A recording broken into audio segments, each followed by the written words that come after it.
Assalamualaikum warahmatullahi wabarakatuh. Selamat pagi anak-anakku semua. Semoga pada pagi hari ini kalian semua dalam keadaan sehat dan tetap bersemangat belajar ya.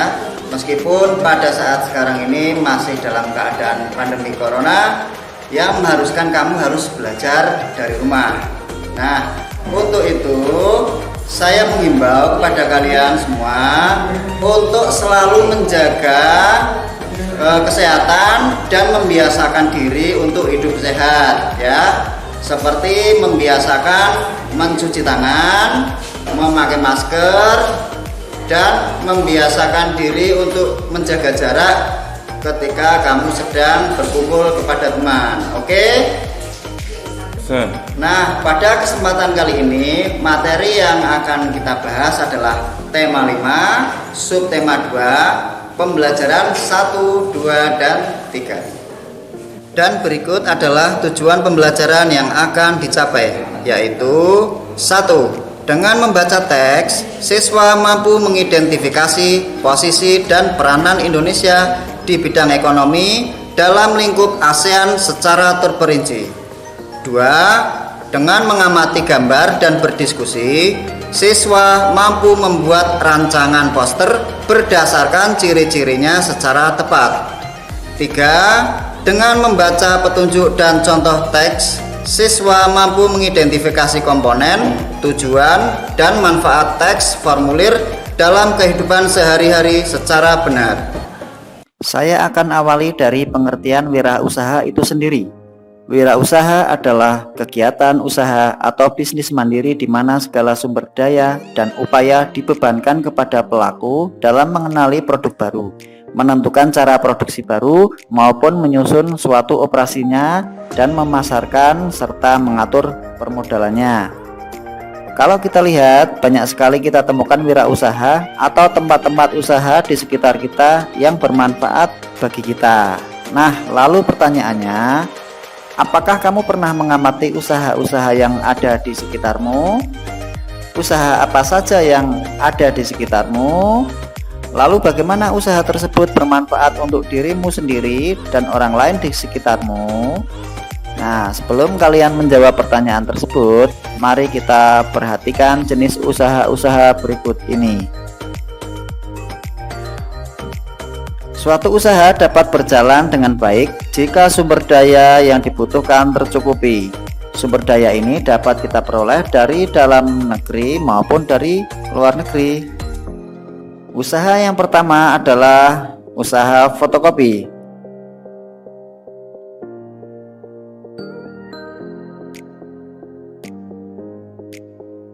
Sumber daya dari luar negeri yaitu mesin dan spare part mesin fotokopi. Lalu manfaat usaha fotokopi bagi kita yaitu untuk memudahkan dalam menggandakan dokumen, penjilitan, laminating, dan lain-lain. Untuk usaha yang kedua adalah usaha pangkas rambut. Sumber daya yang diperoleh dari dalam negeri adalah tenaga kerja, kursi, cermin, sisir. Sumber daya yang dapat dari luar negeri adalah mesin dan spare part mesin pangkas rambut. Dan manfaat usaha pangkas rambut bagi kita adalah untuk memudahkan kita dalam memangkas dan merapikan rambut. Kemudian usaha yang ketiga adalah usaha montir atau bengkel. Sumber daya dari dalam negeri yaitu tenaga kerja dan spare part lokal.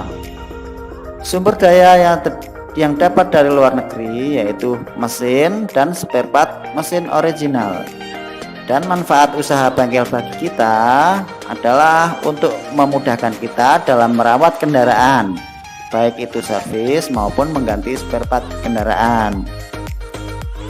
Nah, kemudian usaha lain yang ada di sekitar kita, contohnya usaha laundry, yaitu manfaatnya adalah untuk meringankan pekerjaan kita dalam mencuci dan menata pakaian agar pakaian kita menjadi bersih, rapi, dan wangi. Usaha yang lain adalah usaha pedagang. Manfaatnya adalah untuk memudahkan kita dalam mencari barang yang kita butuhkan sehari-hari, baik barang mentah maupun barang jadi.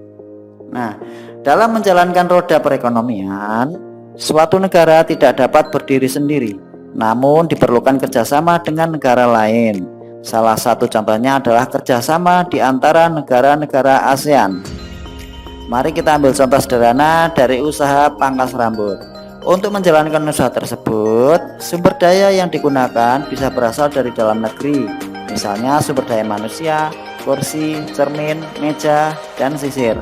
Namun juga sumber daya yang berasal dari luar negeri, misalnya mesin cukur dan peralatan-peralatan lainnya. Begitu pula dengan usaha fotokopi dan bengkel.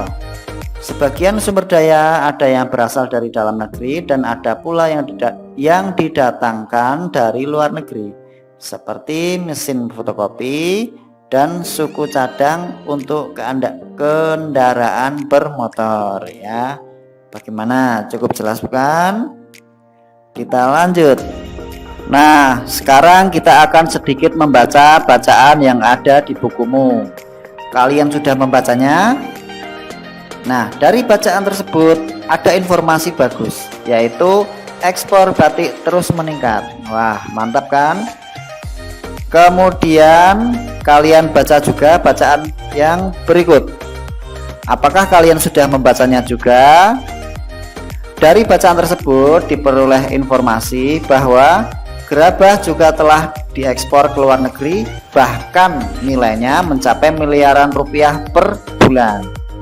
Nah, sekarang usaha kecil dan menengah, contohnya gerabah dan batik Nusantara, perlu terus dipromosikan agar dikenal lebih luas, baik oleh konsumen dalam negeri maupun mancanegara, salah satunya melalui poster.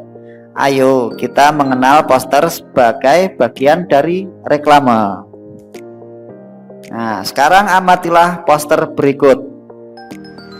Amatilah poster tersebut secara terperinci, mulai dari rancangan gambar, kata-kata yang digunakan, serta perpaduan warna. Cermati juga dengan teliti hasil-hasil yang membuat poster tersebut menarik.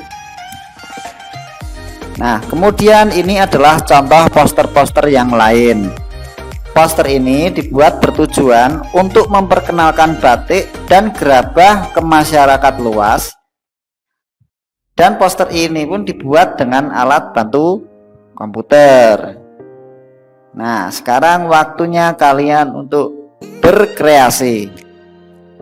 Dalam proses membuat poster dengan tangan, ada langkah-langkah yang bisa kamu pelajari.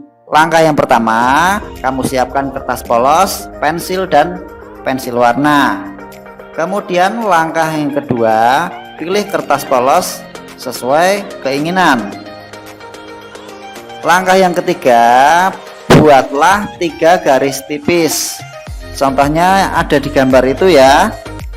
Gambar garis mendatar sekitar 6 cm dari atas halaman kertas. Kamu akan menulis judul di situ.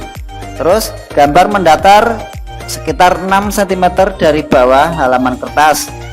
Kamu akan menulis informasi tentang hal-hal yang kamu inginkan supaya orang lain mengetahuinya. Misalnya mencantumkan tempat, tanggal, nomor telepon, seperti kunjungilah pameran kami. Nah, langkah keempat, buatlah judul. Nah, pada pembuatan judul bagian atas itu kamu tuliskan huruf dengan pensil secara tipis ya. Kamu dapat menyesuaikan besar huruf dengan ukuran kertas. Langkah kelima, buatlah catatan kaki, gambar dan buat tulisan secara tipis pada bagian bawah kertas. Langkah keenam, kamu isi bagian tengahnya ya. Isi bagian tengah dengan gambar yang berkaitan dengan gagasan utama postermu. Untuk poster pameran seni, kamu akan membuat gambar yang berkaitan dengan pameran, misalnya gerabah. Kamu dapat membuat 1 atau beberapa gambar. Buatlah sketsa dengan tipis. Langkah yang ketujuh, warnailah postermu. Sekarang setelah poster yang kamu rancang selesai dan kamu yakin dengan tampilannya, dengan hati-hati gambarlah huruf-huruf dengan menggunakan spidol, pensil warna, atau krayon. Kemudian langkah ke-8 yaitu lakukan eksperimen. Nah, dari langkah-langkah yang sebelumnya ini hanyalah fun ya. Silahkan kalian bereksperimen sesuai kreativitasmu. Bagaimana? Cukup jelas? Tahukah kamu bahwa wirausaha yang sudah berkembang pesat biasanya membutuhkan karyawan yang lebih banyak loh? Wirausaha tersebut dapat menulis iklan atau selebaran tentang lowongan pekerjaan untuk mendapatkan karyawan sesuai dengan kebutuhan. Adapun persyaratannya, salah satunya adalah mencantumkan daftar riwayat hidup. Nah, mari kita mengenal tentang daftar riwayat hidup. Nah, berikut adalah formulir daftar riwayat hidup beserta petunjuk pengisian daftar riwayat hidup. Nanti kita akan cermati cara pengisiannya ya. Yang pertama adalah kolom data pribadi. Kamu bisa cantumkan dalam data pribadi nama lengkap, alamat lengkap, kode pos, nomor telepon, jenis kelamin, tempat dan tanggal kelahiran, kewarganegaraan, dan agama. Pada kolom bidang yang diminati, kamu bisa menuliskan bidang apa saja yang kamu minati. Kemudian pada kolom riwayat pendidikan, kamu bisa menuliskan riwayat pendidikan yang pernah kamu tempuh. Misalnya taman bermain, TKA, TKB, atau SD. Kemudian pada kolom ekstrakurikuler dan kursus, kamu bisa cantumkan ekstrakurikuler dan kursus yang pernah kamu ikuti. Kemudian pada kolom kecakapan, kamu bisa tuliskan kecakapan atau keterampilan lain yang kamu miliki. Pada kolom kesimpulan, kamu bisa menuliskan di bagian kesimpulan ini sikap dan keterampilan yang menonjol dari dirimu yang mendukung bidang yang kamu pilih. Dan terakhir, jangan lupa pada kolom bawah sendiri kamu tuliskan nama lengkap dan tanda tangan kamu ya. Dari pembahasan tersebut, kesimpulannya adalah suatu negara dalam menjalankan roda perekonomian tidak bisa berdiri sendiri tanpa kerjasama dengan negara lain, karena kegiatan mendatangkan barang dari luar negeri dan mengirim barang ke luar negeri harus tetap dilakukan untuk memenuhi sumber daya pada negara tersebut. Kemudian dalam memperkenalkan produk dalam negeri harus terus dilakukan agar produk kita lebih dikenal ke negara lain. Tujuannya agar nilai ekspor semakin meningkat. Kemudian ketika jumlah permintaan barang meningkat, juga akan membutuhkan lebih banyak tenaga kerja. Artinya akan ada lowongan pekerjaan yang lebih banyak disertai persyaratan-persyaratan yang dibutuhkan. Nah, itu tadi pembahasan-pembahasan yang telah kalian ikuti, kalian cermati dan kalian pahami.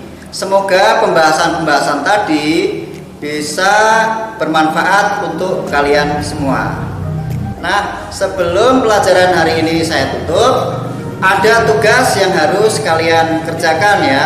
Tugasnya adalah buatlah daftar riwayat hidup seperti yang sudah kita bahas sebelumnya dan sesuaikan dengan data dirimu.